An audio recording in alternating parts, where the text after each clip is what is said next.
Welcome to the Cannabis Equipment News Podcast.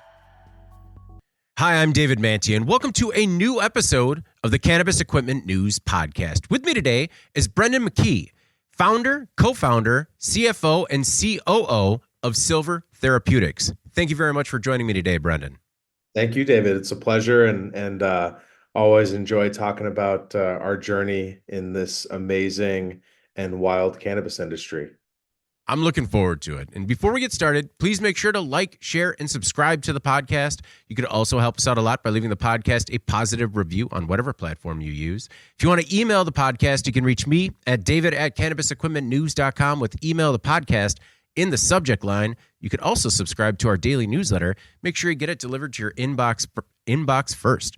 Brendan, I always like to start with a little bit of background, and I'm kind of curious, how did you get your start in the cannabis industry? Man, well, I've been consuming for a long time, kind of more than half my life now, which is crazy to think about. But yeah, we were connected through family, my business partners and I, and we saw an opportunity in Massachusetts back in like 2017, 2016.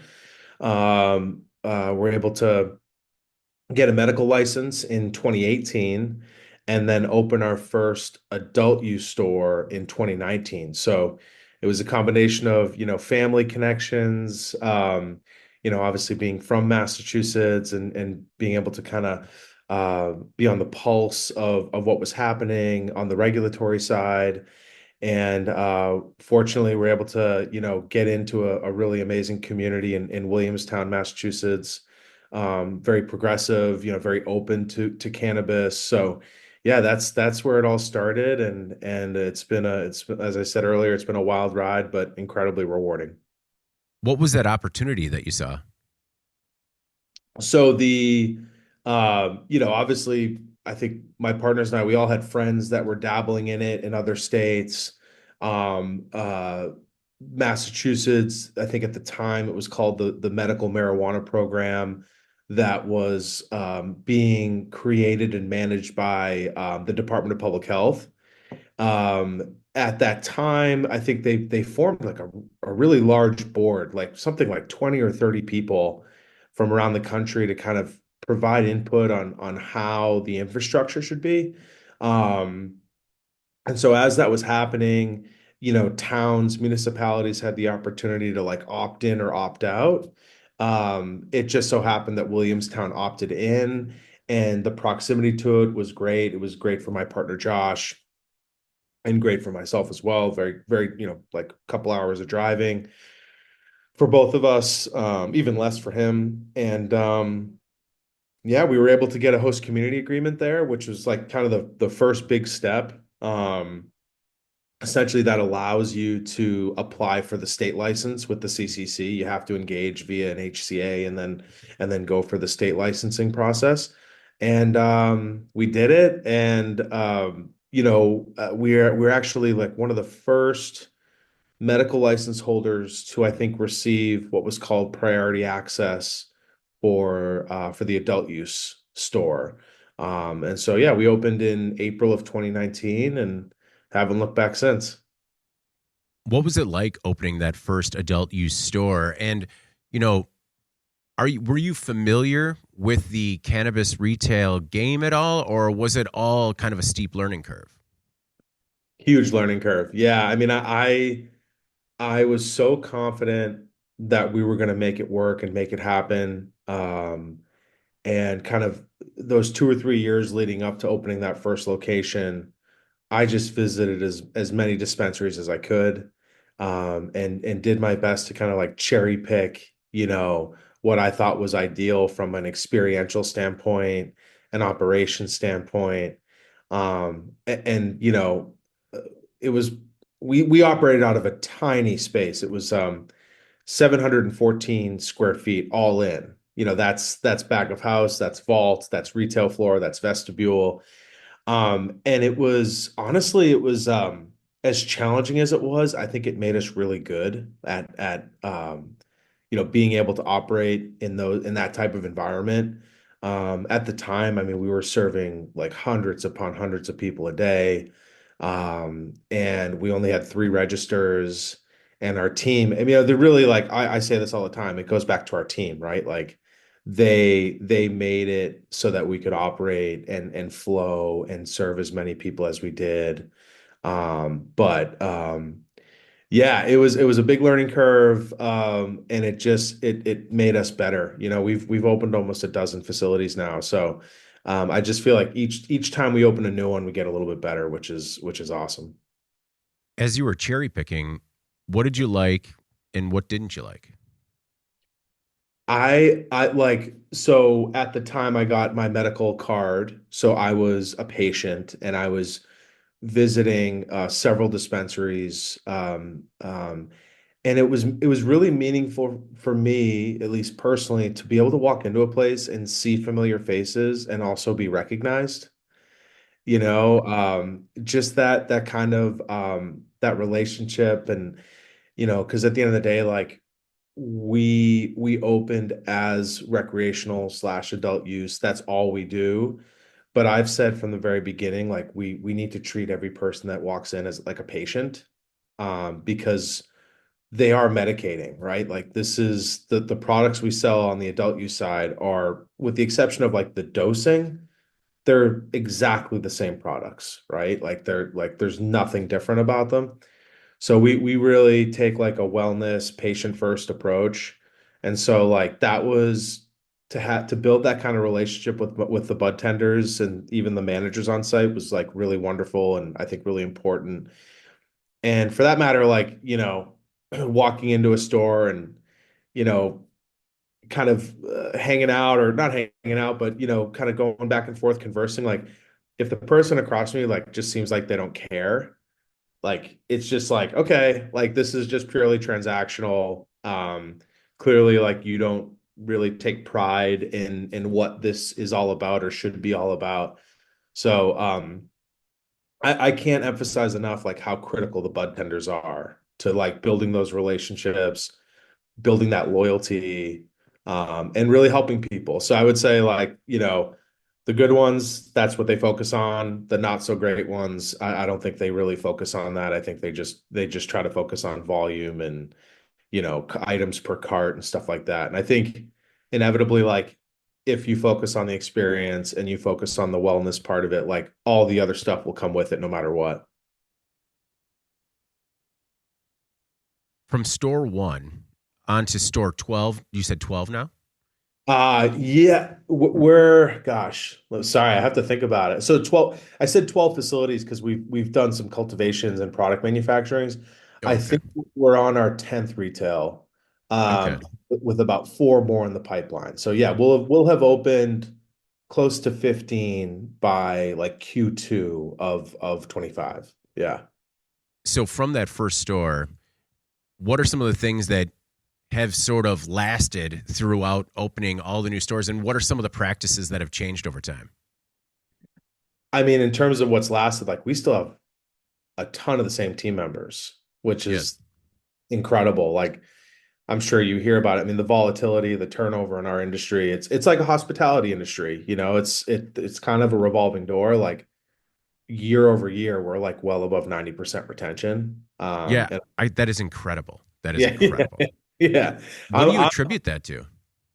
I love my team and I let them know it. And yeah, like it makes me emotional even thinking about it because I come from a family business. It was a really hard family business. It was a moving and storage business. So I was working on trucks and under very stressful circumstances. A lot of times you're moving someone that changed jobs, maybe a couple that got divorced. It was just like a really intense, both mentally and physically, and like being able to, and that was like a form of helping people, right? Like you're moving a family or an individual from one place to the next, incredibly helpful.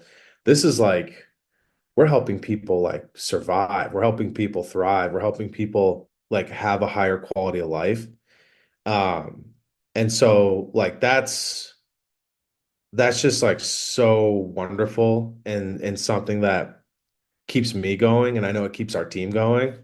Um, yeah, so I kind of just got off track there. I apologize, but just the team, like the team is we pay them well too. Like we don't every single time one of my team members comes to me and says, "Hey, Brendan, I'd love to talk about my compensation." Um, I say, "Okay, like what do you want?" You know?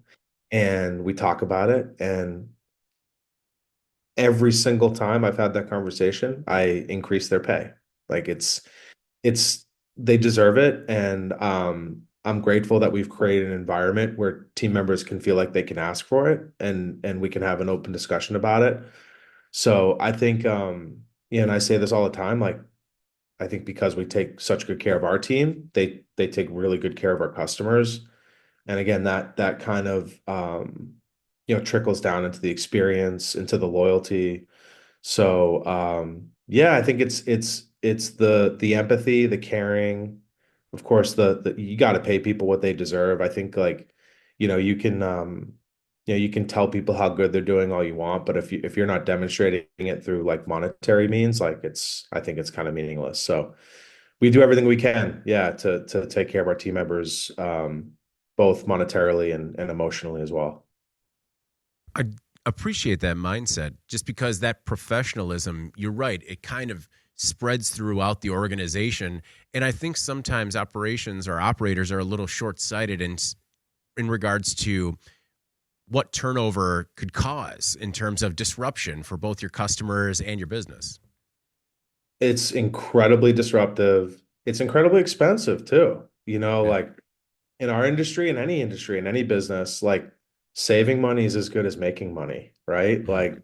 Um, and so I like we probably for every,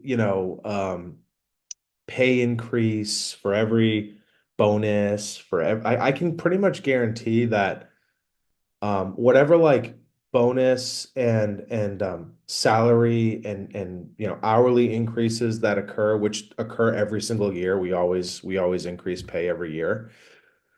I can pretty much guarantee that whatever that cost is to the organization is less than what it would be if we even if we had like a 20% turnover rate. You know what I mean? Like Mhm. you can do the math and figure that out. And I'm pretty certain that our cost savings associated with our lack of turnover exceeds, kind of what the additional payments we're issuing kind of year over year with like, yeah, comp increases. And so yeah, like I said, it's something I'm really proud of, probably most proud of. And something that we've never wavered on. This is just how we operate. Well, and rightfully so. That is definitely something to be proud of. When it comes to retail strategy, merchandising, marketing, what are some of your best practices from that standpoint? Yeah, I have to shout out to Canna Planners. They are like a full suite of marketing and digital services. So we've been with them from the beginning. They facilitate our SEO, our email segmentation, our SMS. So we have like a really robust, really high quality like flow with around like weekly emails, weekly texts, win back campaigns. If like, for example, I think if you've shopped with us and it's been around 25 or 30 days since you've been back, you get a little, hey, I miss you, we miss you, type of message. So yeah, I mean, I think we're pulling almost every lever we can, that's within like our compliance, right? Like that's the other thing is just there's this whole regulatory compliance game that you have to play and make sure you're playing by the rules. And that's I think that's where Canada Planners is really helpful, just to make sure that we're always compliant. Um, I would say like equally as important is what you're doing on the local level, like grassroots wise. So we're constantly sponsoring local events, food drives, clothing, especially, it's getting cold out now up here in the Northeast, like clothing drives, excuse me.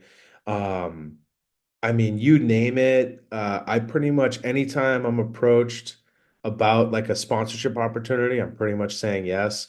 I even, and I've talked about this before, but it's an incredible honor. We actually have like youth sports organizations reaching out to us. Uh, to like sponsor their football teams or their softball teams or whatever. And unfortunately, because we're, a 21 plus business, we can't. So I end up just like donating personally and, just letting them know like, hey, thank you so much for thinking of us. It's such an honor that you felt as though a cannabis company was a good fit for your like your youth sports organization. Like to me, that's like such an honor. So I just look forward to the day that like, we can do those types of things and not be kind of shunned. But yeah, it's a mix of digital. I mean, your Google business listing is like so critical. I can't say that enough. I mean, Google's king, right? Like it's to be relevant, to have the authority that you need. It's so important, especially in like more competitive, older, saturated markets. It's definitely not a build it and they will come scenario anymore. Like you got to earn every customer. Really got to build in that loyalty. And we just revamped our loyalty program, which I think will help us a lot. So yeah, it's a lot, and nothing's proprietary about it. I'm always like very open book about what we do, because at the end of the day, what matters is the execution and the team you have. So yeah, that's kind of our approach. What is your method when it comes to selecting the products that are going to wind up on your shelves? Great question. It's our job as a retailer to make sure that we have the products that our customers want, right? So um, I would say I don't like making this comparison, but for the sake of an analogy, like it's no different than like a liquor store, right? You're gonna have your $10 bottles and you're gonna have your $50 bottles and you're gonna have your 100.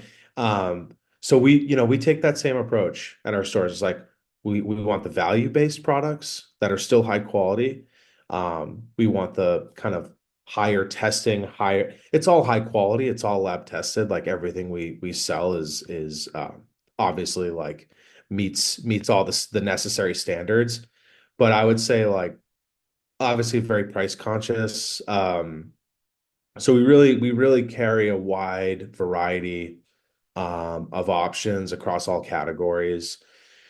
I think there's still like THC chasers, right? Like there's still people walking in and just saying, "Hey, I want the highest THC," and that's fine. I don't judge. Like people like come in and we're a judgment-free zone. When you come in, you get what you want, and of course, because we're retail focused, like we have like dialogues and kind of upselling techniques, but I think we do it in a way that's not salesy. It truly is like, hey, we noticed that you had this in your reserve ahead order.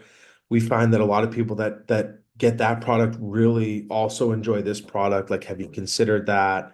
So yeah, I think just having the appropriate optionality at the right pricing with really high quality, and one thing that we've really focused on over the last year and a half is um,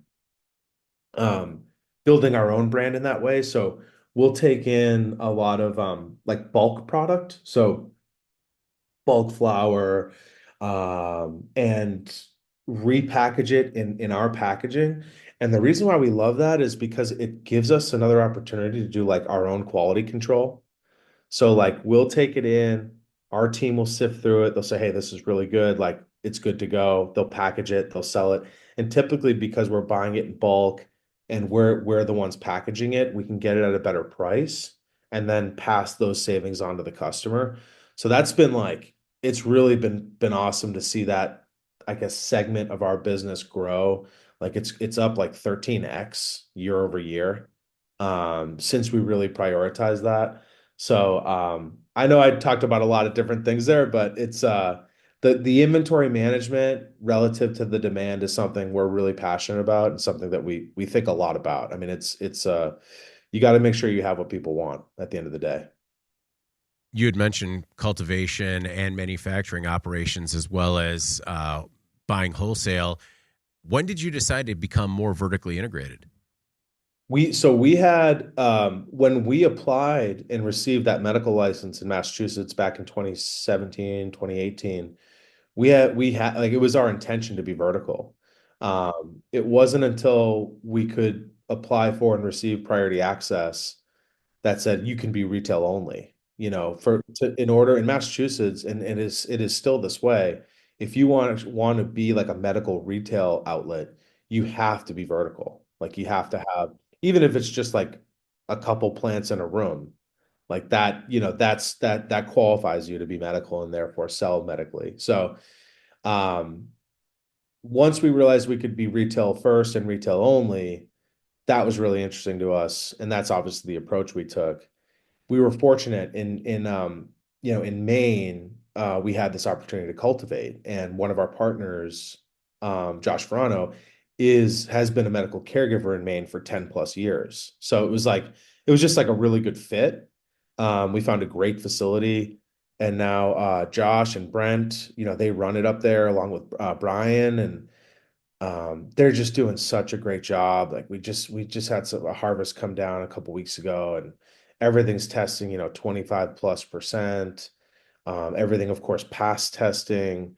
We really focus on sativas because that's really kind of, I would say, the most in demand.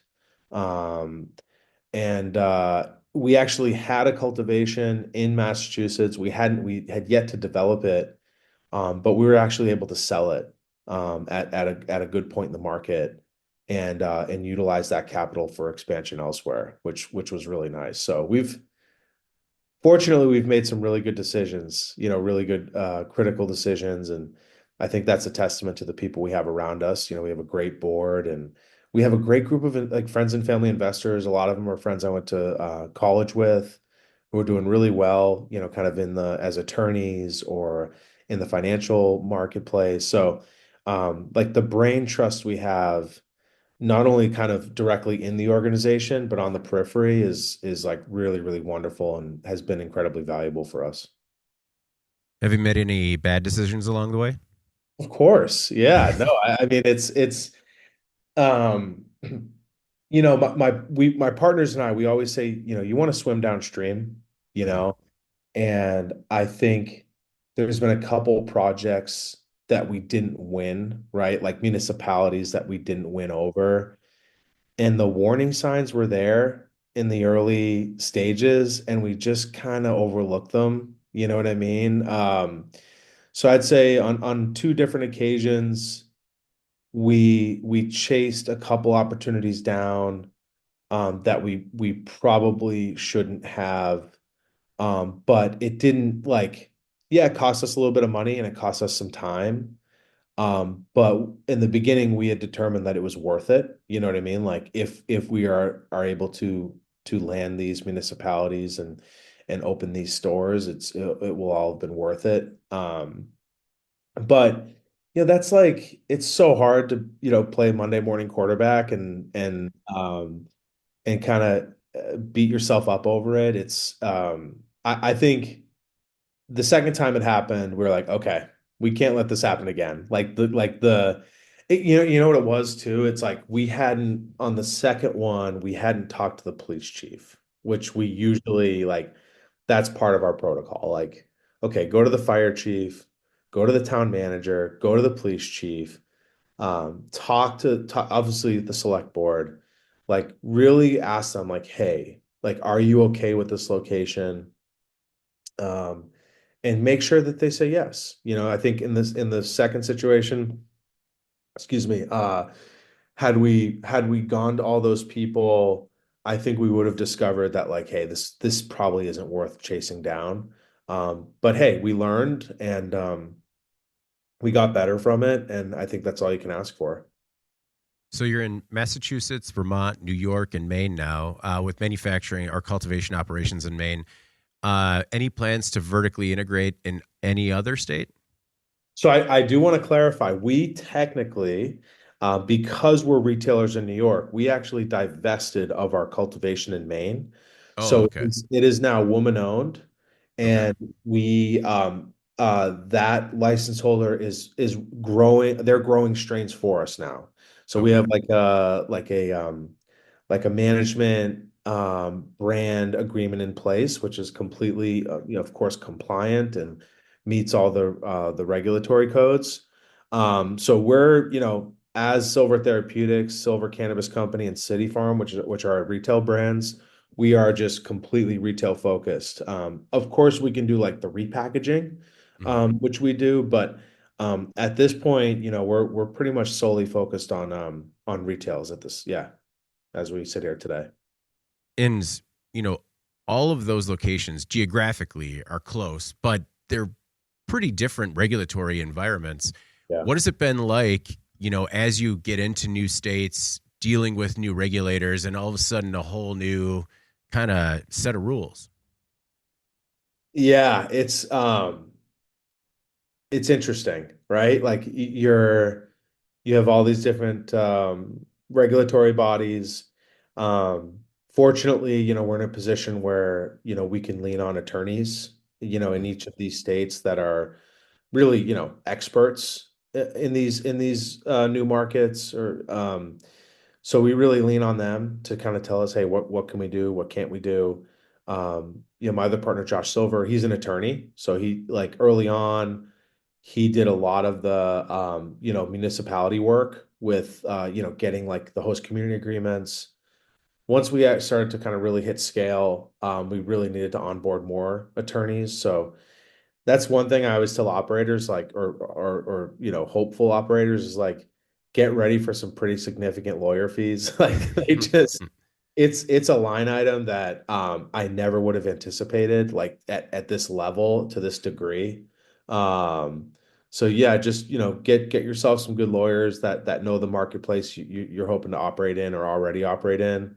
And they can really like streamline things for you. And I think because we were operational so early in the first state on the East Coast that allowed recreational sales, adult use sales, I would say like, we're like as knowledgeable as many of the attorneys at this point. Like I get notifications constantly about any sort of rules that change or get adjusted.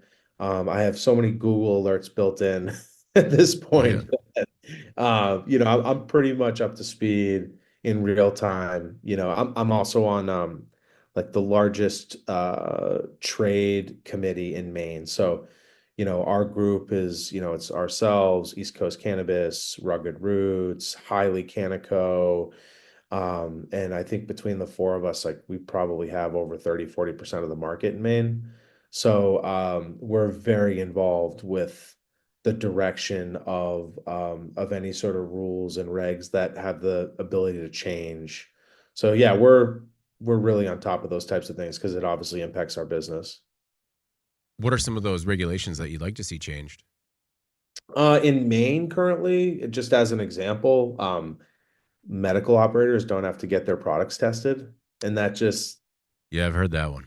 doesn't make sense to me. I mean, if you're Yeah. a medical patient and whether you're in Mass or Maine, I mean, there's obviously reciprocity, right? So you can take your med card from Mass and go up to Maine, and the idea that you can buy product that's not lab tested, it just kind of blows my mind. So that's one thing that really sticks out to me that kind of disappoints me. But and it's not even about we have to do it and they don't have to do it. It's like we're here for our customers, we're here for patients. Like Yeah. that's why we operate. And to sit here and know that, a patient could go up to Maine and possibly buy something that's contaminated is like it just kind of blows my mind. Have you been lucky with lawyers? Because some of the stories I've heard, especially in the early days of the industry, is that there were a lot of cannabis lawyers that maybe came from the criminal side of things, but didn't really understand the regulatory side of things. We've been really lucky. I have to shout out Prince Lobel, Denton's, Hannah over there has been incredible. Foley Hoag, like or Hoag, I forgive me. Wigan, like everyone, every attorney we work with has been so incredible. They're expensive, but they they've done a wonderful job of steering us in the right direction, keeping us compliant, and supporting our growth. So yeah, I can't speak more highly of those firms that I just pointed out. They've just been wonderful for us. I wanted to get back into some of the stats that were shared with me beforehand because one just blew my mind. The 1,189% year over year revenue growth on Silver Therapeutics products. Now, are those the repack products? Those are repack products and our own products, or Okay. the ones that we're now we're licensing through. But yeah, so I just ran the numbers again the other day, and it went up. Yeah, so that's about 11 or 12x, and we're approaching a 13x now, um, which is like, yeah, we're really proud of that for sure. To what do you attribute that revenue growth? Is it just shelf space? Is it just availability or quality? I think all of the above. So Yeah, we've you know, not all vendors are created equal, right? Like, right. things happen at these facilities. So, we if we notice that quality changes or something like we move away from them, and so I think as the market evolves, so does, uh, the products on the marketplace. And I mean, it's public knowledge, right? There's groups in New England that are closing, and you find out pretty quickly if a grow is some sort of yeast or mold problem. No one really buys from them anymore. It once it's known, it's known. And so, in an effort to offer the best quality products possible and at the best pricing, I mean, I think we nail it with our own products, and I think the demand for it has proven that, right? Like that kind of growth requires not just like um operational uptick, right? Like through our production facility and our team members, but the demand needs to be there, Mhm. and we're not like we're really, of course we market our products, but I don't say we market them any more than other products that we offer because we understand that, like, our customers want optionality. They want to be able to go in there and, like, they don't want to just see Silver Therapeutics products. Like we wouldn't, that's not us really serving them. So I think I ran the numbers the other day. I think like roughly on any given week, 30 to 40% of our total retail sales are our products. And that's kind of like a sweet spot. I'm really close with a lot of the MSOs, um, that, kind of strive, that's their goal, right? They want their products to represent 30 to 50 plus percent of their total sales. We currently only serve flower, pre-rolls, and vapes. Like we don't actually, I take that back. We just started to do some white label edibles in Maine, which came out awesome, like strawberry gummies and like with that pectin, which I really like. And So yeah, I think it's a number of things, but again, I said it before, like we take the quality control aspect of this so seriously, and we never want to to put the trust that our customers have with us at risk. Like Mhm. I think people come in and buy our products, they know that they're getting a really good deal and they're getting a really high quality product. Well, I'm sure you see it a lot as other brands come and go, but it has always been surprising to me companies that are willing to risk their brands for more of a short term play. Yeah, that's never been us. I've said from the beginning, like this is my life. Like I sacrificed everything. I got divorced. I was living in New York City at the time. Um, and the medical scene started to pop up in Massachusetts, and I literally moved right back. And I went all in. Like I cashed out my Schwab account, and I just threw everything at this, because I firsthand have felt the benefits of cannabis since like I was like really, like, admittedly I was like 12, 13 years old when I first started to use cannabis. I'm not saying I agree with that. I don't. Like I grew up in a really small town and all you did was play sports and drink beer and smoke weed. Hmm. And for better or for worse, like it led me here. So listen, I have a 20-month-old daughter.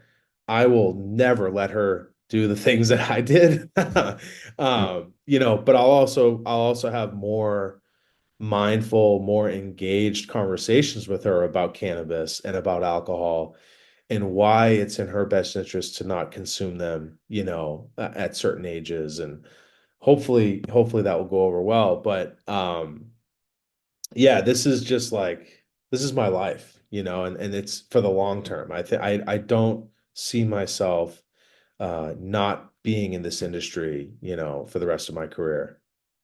Well, congratulations on the baby. Thank That's you. incredible. Thank you. Yeah. Thank Just, I really sympathize with the exhaustion right now. No. you. How many kids do you have? So my kids are 6 and 4. So I'm just coming out of that where they're almost a little like they're not self sufficient in any way, but it's not every morning at 5 a.m. anymore. And it's been nice. I slept in until 7 and I thought something catastrophic had happened in my home. They're just playing with cars. But yeah, it's wild. It's been the hardest, but like certainly most rewarding experience of my life. I love her so much. Her name's Starling, and I have morning duty every morning, and I look forward to it. She wakes up between 6 and 6:30, and we get up, we play, and I make her eggs. She tries to drink my coffee. It's just like it's so cool, and I'm so grateful that I'm in a position to be able to spend that time with her and be able to spend each morning with her when I travel, which is quite a lot. It's a bummer. It's nice to Mhm. sleep in, but I can't. I don't know about you. I can't sleep in. It's like I can maybe sleep till 7, but Mhm. then it's just like something goes off in my head and I'm up and at 'em. But no, it's been really cool and um, yeah, this just gives you a whole new perspective. It does. It really does. It's like there are plenty of life changing experiences throughout your life that nip and tuck a few things. This is a wholly different experience afterwards. Yeah, oh my God, when she came out, it was like, I mean, the emotions and I'm sitting there with my wife and everything I do is for her now, Yeah. like literally everything. And Yeah, it just means everything. And I didn't get I got it. I have a lot of I'm 40. I'm late to the game. A lot of my other friends has started having kids kind of around 30, 32. I even have some friends that have teenagers now. So I was kind of the last one to do it. And I'm a godfather to a couple kids who are incredible. But yeah, once you have your own, it just totally takes it to another level. And yeah, it's been amazing. It's hard, when you run your own business and you're responsible for 100 plus people, plus your own family. But it definitely it gives me some freedom. I think if I had a corporate job like I did before, it'd be really tough. I'd be, leaving the house at like 6 or 7, probably not getting back until 6 or 7. So I would miss pretty much all the time that I spend with her right now, which would be really hard. You said that you had started dabbling when you were 12, 13. At what point did you realize that you were seeing medicinal benefits from it as well? Um, Probably so I was fortunate. I played football at a pretty high level. Played in high school, played in college, and then I played professionally over and overseas. Um, I would say like it really started to hit me in college when you kind of go through a game and you're pretty beat up. I played all 4 years, so I kind of put my body on the line. And unfortunately, I kind of bought into that alcohol mentality in college too. You know what I mean? So it's like, Mhm. okay, you had a game, you go out and drink all night, and then you get home, you smoke some weed, and then you go to sleep, and then, but I just vividly remember like those Sundays after a Saturday game, like we would have film, we'd have a little bit, we'd have a pool workout, a light lift, some film, and then we'd be done. And so I think we'd be done by like 1 or 2 o'clock. And we didn't get drug tested. So I would immediately, like, whatever, go to my favorite burrito spot, and grab a burrito to go back to my room, smoke a joint, eat, and just chill. And that's when I was like, wow, this is putting me in that kind of restful, mindful place to help with recovery. Um, I think, you know, just general anxieties that you have as a young person, certainly it helped with that, right? Like, if I didn't really ever have that much trouble sleeping, but if I did, it was incredibly helpful. But we're also talking at a time when, like, it was purely smoking, right? Like Hmm. I kind of avoided the homemade brownies and cookies because you just had no idea what you would get yourself into. Oh yeah. Uh, so, because we're talking like early mid 2000s. It's just like the marketplace wasn't there yet. I will say, I remember I visited my friends out in LA. This was probably 2009, 2010 when California had kicked off and they all got their cards. And I remember, I had no money at the time, so I took like a red eye flight out there. And I just remember being so pumped that I could smoke weed like legally out there. Hmm. And so, long story short, I get to their house. They had already all gone to work. Like I flew in on like a Wednesday morning or something. I took the cheapest flight I could. And I texted them. I was like, "Hey, where's your weed at?" And they were just like, "Just look around the house." But then like then they're like, "Be careful. Like it's strong." Like an idiot, I took like 3 or 4 different drams, created a bowl. I found some keef. I was like, "Oh, I'll throw some keef on top of that." Ripped a bowl. I was to this day probably the highest I've ever been in my life.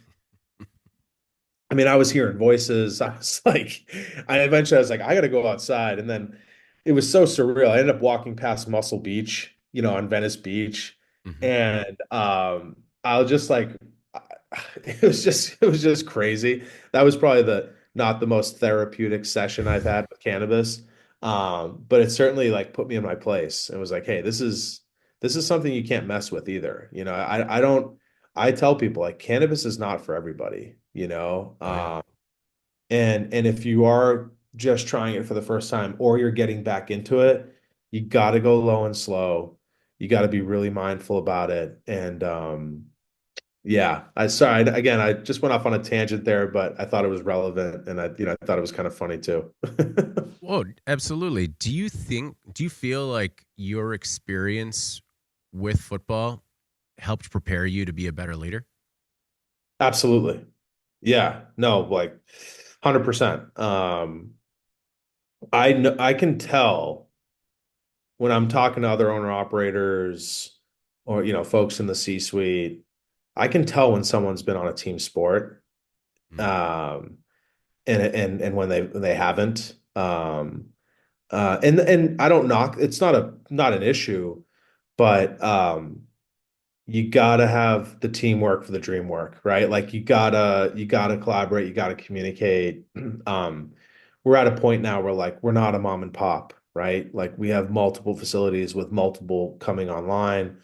Um, the team is everything to be successful and to be efficient and to make the right decisions. So, um, yeah, playing football in high school and then college and then professionally and I came back. I had some workouts with some pro teams, didn't work out. And then I transitioned into MMA and Brazilian Jiu-Jitsu.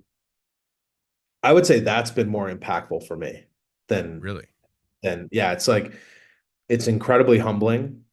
It's I was new to both. I mean, I grew up boxing a little bit, but MMA is an entirely different beast. And so like getting into that, so good for you physically, so good for you mentally.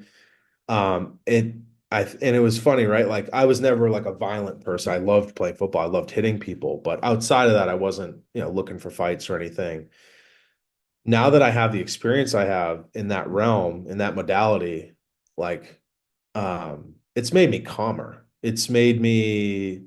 I know that I can protect myself and protect my family. And I'm always in like de-escalation mode, like what can we do to kind of let's rev the engine down. Let's get everybody calm. Let's get at peace. Um, and I think in a number of ways, those sports have really helped with my leadership style. I think with empathy, like when you're on the mats and you're sweating and you're grinding and you're about to get whatever choked out, or it just makes everything else seem a lot easier. So Definitely. yeah. Um, I wanted to touch back on your purchasing practices. For some of the other retailers out there, how do you dis- when do you decide to go with a new supplier? And after you've made the choice that you're going to sever a relationship, how do you walk through that? Um, yeah, great question. Uh, I'm a believer in, giving people a shot, right? Mhm. Um, and again, we really give our managers autonomy. Like I do none of the purchasing anymore. Inevitably, wholesalers approach me because they know I'm an owner and a decision maker. And hey, I got this product. I'd love for you to try it out. I say, listen, thank you so much for reaching out. I'm going to hand you off to David or to Katie or to Zach or to Ellie. They're going to work with you. Like they have full control. Like I don't like looking over the fence. We have SOPs, we have parameters by which we operate, which tell us like, hey, if we're getting this product in, it's a high quality product and we're getting it at the right price and it's moving, it has traction. Great, we'll keep ordering it. Um, so we do our best to give newcomers, new organizations a chance. If we've been working with you and for some reason like the pricing's not working or the quality is not there or we're just not seeing any traction at the retail level and we kind of have to say, hey, listen, we're going to pause. We're just very transparent about it. We just say, hey, like we can't work with you anymore for these reasons. And usually it leads to a healthy discussion. There's been some unfortunate cases where like we've just been sold bad product and we just say, hey, if you were if you were willing to sell this to us in this condition, like we just don't trust you anymore. Mhm. So we just don't work with them anymore. And that's a bummer, right? Like you never want to have to um go down that road or that path like that. But at the end of the day, like this is business and if you're not being ethical, if you're not being trustworthy, like we just don't want to work with you. Have any former clients ever, let's say, righted the ship and then come back into the fold, or has that not happened? Yeah, no, for sure. Absolutely. I mean, I like just like I said, I believe in like giving people a chance. I believe in second chances too. Yeah. Like if a partner is willing to fix everything and we think that the demand for the products are still there, then of course, yeah, like we don't want to be like a one and done, type of organization, but it's a two-way street, right? Like that vendor, that partner, they need to demonstrate that like they need to take ownership for the issue, and not like deflect and yeah, be willing to work with us to make it all happen. So yeah, it's I've never been asked that before, which is it's really cool from like an operational standpoint that you brought that up because it doesn't happen all that much, but every new market we go into, right? Like New York, for example, that's our newest market. Like we're just getting hit up constantly, with Mhm. with by vendors and so it can definitely be overwhelming for the managers at times, but they're doing a wonderful job of getting it done and making sure that we have the highest quality products in there. We know that it wasn't the best start for the state. How are things going in New York? Great. I mean, New York. I mean, our Saratoga location is just it's doing wonderful. Yeah, it's in my partner Josh Silver. He's from there. He lives there. Really good like family base. His wife actually owns um, like an art gallery, like high end home goods store there called Silverwood. So they're just really tied into the community, and it's a woman owned license and business. So that particular Saratoga location, it's amazing, right? It's the first to open in Saratoga. It's woman owned.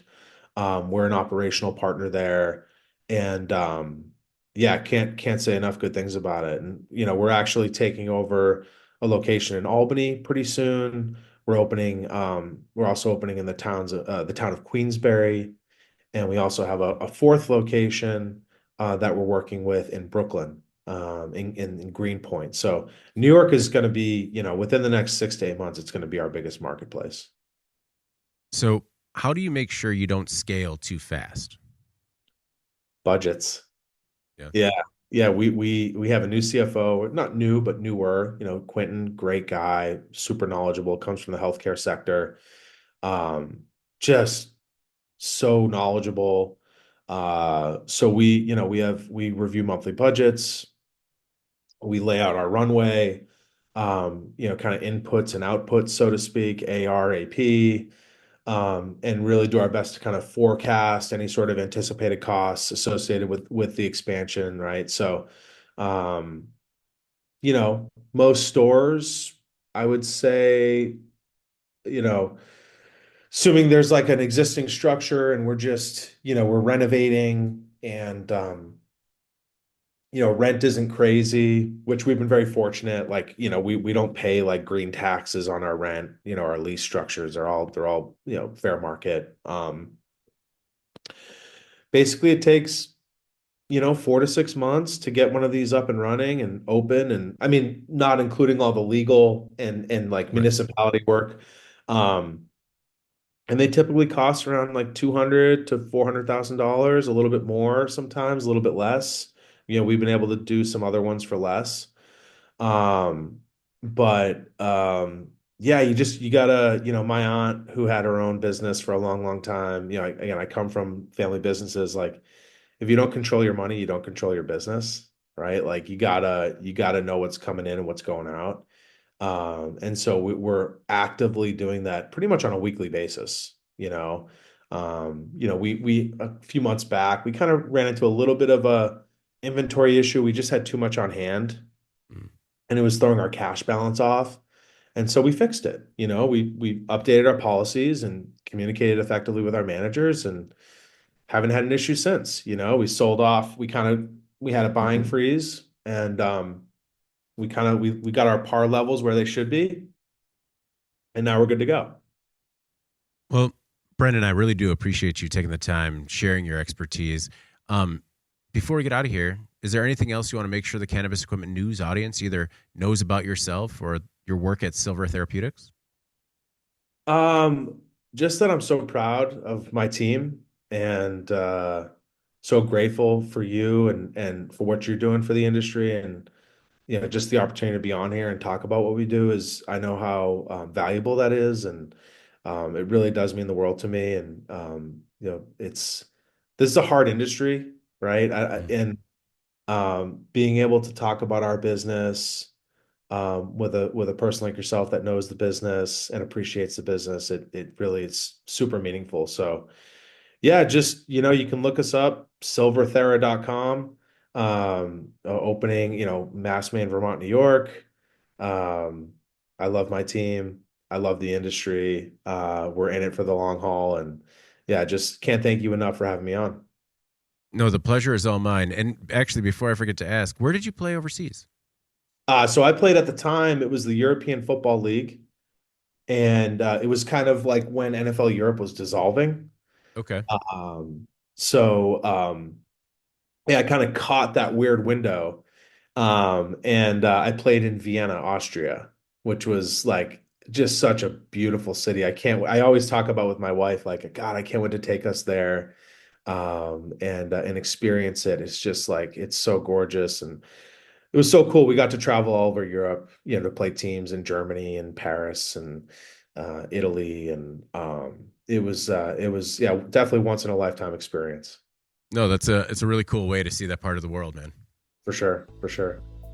All right. Well, thank you again. I hope we get a chance to do it again soon. Would love to. I'm always here. All right. Before we get out of here, please make sure to like, share, and subscribe to the podcast. You could also help us out a lot by leaving the podcast a positive review on whatever platform you use. If you want to email the podcast, you can reach me at david@cannabisequipmentnews.com with email the podcast in the subject line. You could also subscribe to our daily newsletter. Make sure you get it delivered to your inbox first. For Brendan McKee, I'm David Manti. This is the Cannabis Equipment News Podcast, and we will see you next week.